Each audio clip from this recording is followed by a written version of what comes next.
नमस्कार। आज हम पढ़ेंगे विकास एवं अल्प विकास, development and under development, development and under development के बारे में हम लोग अध्ययन करेंगे। विकास क्या है और अल्प विकास क्या है, इसके बारे में हम थोड़ा अध्ययन करेंगे। 1940 के दशक से विकास अर्थशास्त्र का जन्म हुआ। 40 के बाद भी माना जा सकता है विकास का अर्थशास्त्र का जन्म। सर्वप्रथम रॉय हेरल्ड ने विकास मॉडल प्रस्तुत किया। इसके पश्चात अनेक अर्थशास्त्रियों ने, जिनमें प्रमुख थे Domar, Solow, Ragnar Nurkse, Rodan, Arthur Lewis, Hirschman आदि ने विकासशील राष्ट्र के विकास के लिए अपने विचार प्रस्तुत किए। इनका सभी का सिद्धांतम विकास का अर्थशास्त्र पेपर चलता है एमए में, उसके अंदर थोड़ा इसका ज़्यादा डीपली अध्ययन किया गया। यहाँ पर इनका हम थोड़ा बहुत आपको अगले वीडियोज में बताते रहेंगे। इन सब की सोच ये थी, सभी अर्थशास्त्र की सोच ये थी कि विकास मानवकृत है, मानव द्वारा होता है। डेवलपमेंट इज मैन मेड, विकास मानवकृत होता है तथा विकास संभव, डेवलपमेंट इज पॉसिबल, विकास संभव। इन विचारों ने द्वितीय विश्व युद्ध के बाद स्थापित अंतर्राष्ट्रीय संस्थाओं यथा अंतर्राष्ट्रीय मुद्रा कोष, इंटरनेशनल मॉनिटरी फंड, अंतर्राष्ट्रीय पूर्ण निर्माण विकास bank, international bank of reconstruction and development IBRD, यह जिसको आज विश्व बैंक भी कहा जाता है, तथा प्रशुल्क एवं व्यापार, प्रशुल्क एवं व्यापार या पर सामान्य समझौता जिसे GATT, general agreement on tariff and trade, जिसको गेट भी कहते हैं, स्थापना ने उक्त दोनों वाक्यांश को अमलीजामा पहनाने में सक्रिय भूमिका निभाई या सक्रिय रूप से कार्य किया।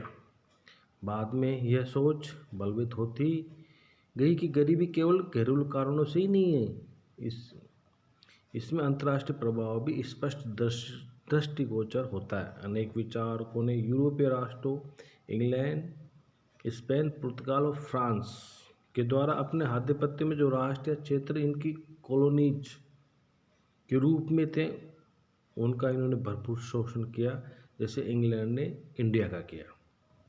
इन कॉलोनीज के प्राकृतिक संसाधनों का अत्यधिक विद्रोह अपने हित में किया।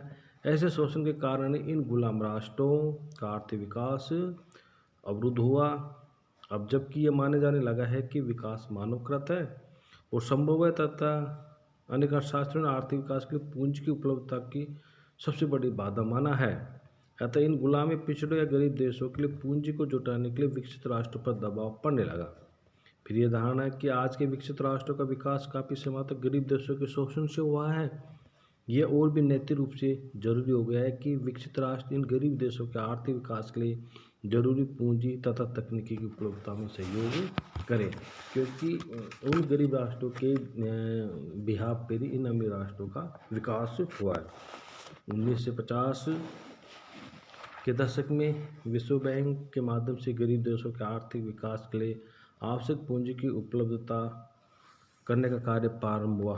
अनेक विकसित राष्ट्रों ने भी अपनी ओर आर्थिक सहायता देना प्रारंभ किया। इन प्रयासों के फलस्वरूप क्या रिजल्ट रहा?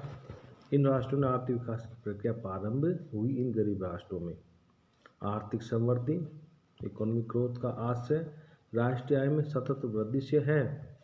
कुछ अर्थशास्त्रियों ने आर्थिक वृद्धि को एक ऐसी प्रक्रिया माना है जिसके अंतर्गत किसी अर्थव्यवस्था का सकल घरेलू उत्पादन, ग्रोस डोमेस्टिक प्रोडक्ट, GDP लगातार दीर्घकाल तक बढ़ता रहता है। कुछ अर्थशास्त्री सकल घरेलू उत्पादन को समृद्धि का द्योतक नहीं मानते। उनके अनुसार यदि जनसंख्या की वृद्धि सकल घरेलू उत्पादन की वृद्धि से अधिक होगी तो प्रति व्यक्ति आय में गिरावट आएगी। फलतः सकल घरेलू उत्पाद के बढ़ने का कोई लाभ अर्थव्यवस्था को प्राप्त नहीं होगा।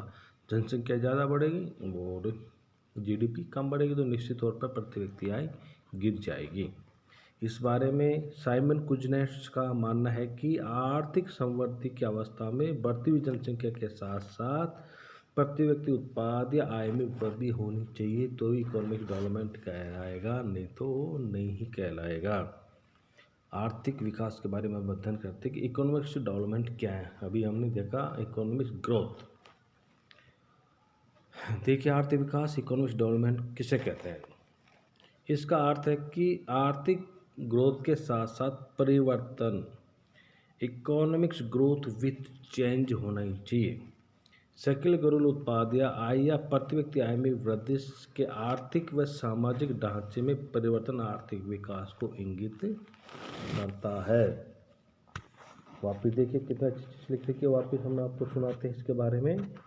सकल घरेलू उत्पाद या आय या प्रति व्यक्ति आय में वृद्धि के साथ आर्थिक व सामाजिक ढांचे में परिवर्तन आर्थिक विकास को इंगित करता है। आर्थिक विकास मात्रात्मक पहलुओं के साथ साथ गुणात्मक पहलुओं, क्वांटिटेटिव वेरिएबल्स के साथ साथ क्वालिटीज वेरिएबल्स पर भी ध्यान देता है। आर्थिक विकास को स्पष्ट रूप से परिभाषित करते हुए मेयर और बोल्डविन ने लिखा है कि आर्थिक विकास दीर्घकालीन प्रक्रिया है जिसमें प्रति व्यक्ति सकल राष्ट्रीय उत्पाद या आय में सतत वृद्धि के साथ साथ आर्थिक, सामाजिक तथा व्यवस्थात्मक परिवर्तन होते हैं। अतः अब सकल राष्ट्रीय या घरेलू उत्पाद की वृद्धि तक सीमित न रहकर अर्थशास्त्रीय विकास प्रक्रिया, डेवलपमेंट प्रोसेस पर अधिक ध्यान दे रहे हैं। विकास अर्थशास्त्र, डेवलपमेंट इकोनॉमिक्स में आर्थिक विकास से संबंधित दो प्रमुख धारणाएं विकसित हुई हैं। पहली धारणा को परंपरागत धारणा, ट्रेडिशनल व कन्वेंशनल स्ट्रीम, जो आर्थिक विकास को आर्थिक रूप में परिभाषित करती है।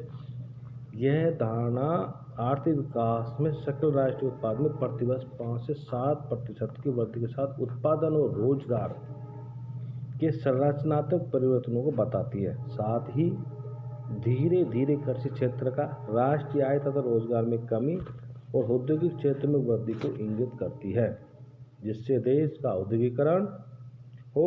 यद्यपि यह धारणा विकास के साथ साथ गरीबी निवारण, आर्थिक व क्षेत्रीय असमानताओं में कमी तथा रोजगार में वृद्धि पर चर्चा तो करती है, किंतु यह मान्यता लेती है कि राष्ट्रीय उत्पाद या आय की वृद्धि के लाभ धीरे धीरे देश की अर्थव्यवस्था के सभी क्षेत्रों तथा लोगों को लाभान्वित करेंगे, जिससे समृद्धि का रिसाव प्रभाव कहा जाता है, ट्रिकल डाउन इफेक्ट कहलाता है।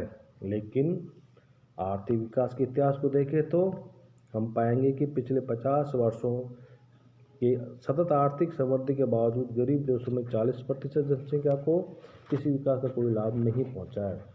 इस असंतोषजनक स्थिति के कारण अनेक अर्थशास्त्रियों ने रिसाव प्रभाव पर आधारित परंपरागत विचारधारा को त्याग कर 8वें दशक में आर्थिक विकास की संकल्पना को पुनः परिभाषित किया और आर्थिक विकास का मुख्य उद्देश्य गरीबी, असमानता और बेरोजगारी का निवारण रखा गया। इसे परंपरागत धारणा के विकल्प के रूप में आधुनिक धारणा का नाम दिया जा सकता है। चेंद्री अहलुवालिया ने पुनर्भाषित करते हुए इसे पुनः वितरण के साथ समृद्धि, रीडिस्ट्रीब्यूशंस विथ ग्रोथ का उपयोग किया। विकास तब तक अधूरा है जब तक कि राष्ट्र में गरीबी और असमानता बनी रहती है।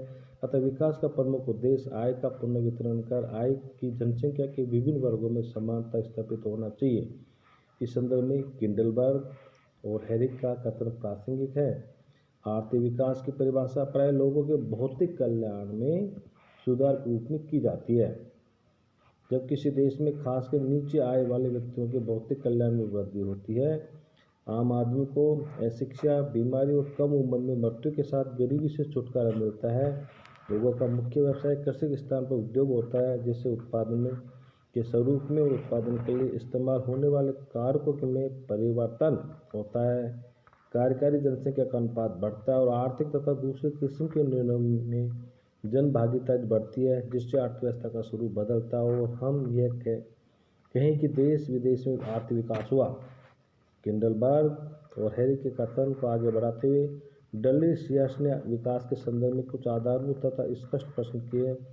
उनके अनुसार विकास को परिभाषित करते हुए हमें निम्न आधारभूत प्रश्नों के हल ढूंढने चाहिए।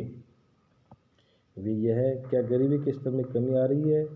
क्या बेरोजगारी का स्तर कम हो रहा है? क्या अर्थव्यवस्था में असमर्थताएं कम हो रही है? यदि इन तीनों प्रश्नों का उत्तर सकारात्मक है तो अर्थव्यवस्था में निश्चित आर्थिक विकास हुआ है, परंतु यदि इनमें से एक या दो अथवा सभी प्रश्नों का उत्तर नकारात्मक है तो उस स्थिति में आर्थिक विकास करना अनुपयुक्त होगा, चाहे प्रति व्यक्ति आय दुगुनी ही क्यों न हो जाए।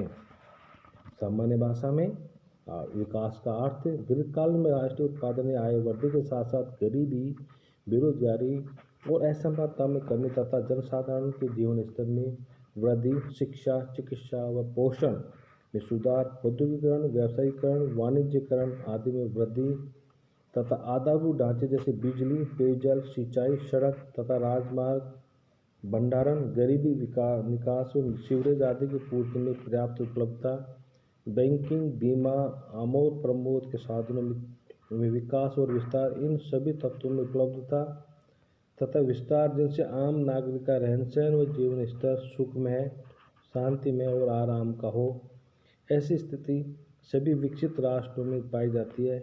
ऐसी ही स्थिति यदि गरीब मुल्कों में पाई जाए तो विकास का लाभ पृथ्वी की संपूर्ण जनसंख्या को प्राप्त होगा। लेकिन वास्तविक जगत में हम देखते हैं कि विश्व के अनेक राष्ट्रों, मुख्यतः अफ्रीका, एशिया और दक्षिणी अमेरिका जैसे देशों में ऐसी स्थिति नहीं पाई जाती।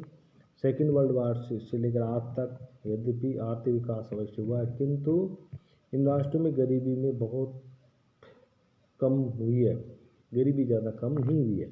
आज भी विभिन्न देशों में लगभग 40% लोग गरीबी में जी रहे हैं, यद्यपि इनमें उनकी स्वयं की गलती भी कुछ नहीं कम नहीं है, क्योंकि अभी भी इन राष्ट्रों में जनसंख्या वृद्धि बहुत अधिक है, सामाजिक ढांचा अभी भी परंपरागत है, औद्योगिकरण व शिक्षा का स्तर दयनीय है, स्वास्थ्य चिंताजनक है तथा चिकित्सा सेवाएं अत्यंत सीमित और पर्याप्त है, बेरोजगार का स्तर बहुत ऊंचा है, आय का वितरण अत्यंत असमान है। आय वितरण का सूचकांक जिन्नी गुणांक गिनी कोफिशिएंट जो जनसंख्या के उच्च आय वर्ग के 20% और गरीब लोगों के 40% लोगों के बीच आय के वितरण का अंतर स्पष्ट करता है, अत्यंत ऊंचा पाया जा रहा है। अब पढ़ेंगे हम विकास का अंतराल। विकास के मापदंड जो वर्तमान में विकसित राष्ट्रों ने प्राप्त किए रखे हैं, उन्हें प्राप्त करना विकासशील अल्पविकसित राष्ट्रों के लिए काफ़ी कठिन है, क्योंकि इन राष्ट्रों की स्वयं की कमजोरियां या बाधाएं अभी भी इतनी मौजूद है कि उनसे उबर पाना इनके लिए कठिन प्रतीत हो रहा है। जब तक इन बाधाओं को समाप्त नहीं किया जा सकता या समाप्त नहीं कर लेते, विकसित राष्ट्रों के विकास स्तर तक पहुंचने में काफ़ी समय लगेगा। इस सिद्धांत कॉन्सेप्ट को विकास अंतराल डेवलपमेंट गैप नाम दिया गया है, जिसका सर्वप्रथम अध्ययन सुरेंद्र जे पेट्रे ने 1954 में किया। विकास अंतराल को समझने में दो प्रश्नों का ढूंढना आवश्यक है। पहला क्वेश्चन है, अल्पविकसित राष्ट्रों की वर्तमान में 3% प्रति वर्ष आय वृद्धि के आधार पर इन राष्ट्रों को विकसित राष्ट्रों के वर्तमान जीवन स्तर को प्राप्त करने में कितने वर्ष लगेंगे। सेकंड क्वेश्चन हमारा ये है, यदि विकसित राष्ट्रों की आय 3% प्रति वर्ष हो और विकासशील राष्ट्रों की आय 4% प्रति वर्ष बराबरी करने के लिए न्यूनतम दर है, तो विकासशील राष्ट्रों को विकसित राष्ट्रों के जीवन स्तर की बराबरी करने में कितने वर्ष और लगेंगे। त्रिवाल 2011 ने इन प्रश्नों का सरल हल ढूंढा और कहा कि मान लें कि गरीब राष्ट्रों के प्रति व्यक्ति आय वर्तमान में $1200 है और विकसित राष्ट्रों की $25,000 है और विकासशील राष्ट्रों में प्रति व्यक्ति आय की दर 2% है प्रति वर्ष, तो इन विकसित राष्ट्रों के वर्तमान जीवन स्तर को प्राप्त करने के लिए 153 वर्ष और लगेंगे। दूसरे प्रश्न के जवाब में यह आकलन करते हैं कि विकासशील राष्ट्रों को 300 वर्ष और लगेंगे विकसित राष्ट्रों के जीवन स्तर की बराबरी करने में, यदि विकासशील राष्ट्र 4% वार्षिक दर तथा विकसित राष्ट्र 3% वार्षिक दर से आय वृद्धि करते रहे, और ये भी तब है जबकि हम इन दोनों राष्ट्रों की शुरुआती आय 2010 की आय को मानकर चल रहे हैं। इस प्रकार के आकलन को विकास अंतराल कहा जाता है।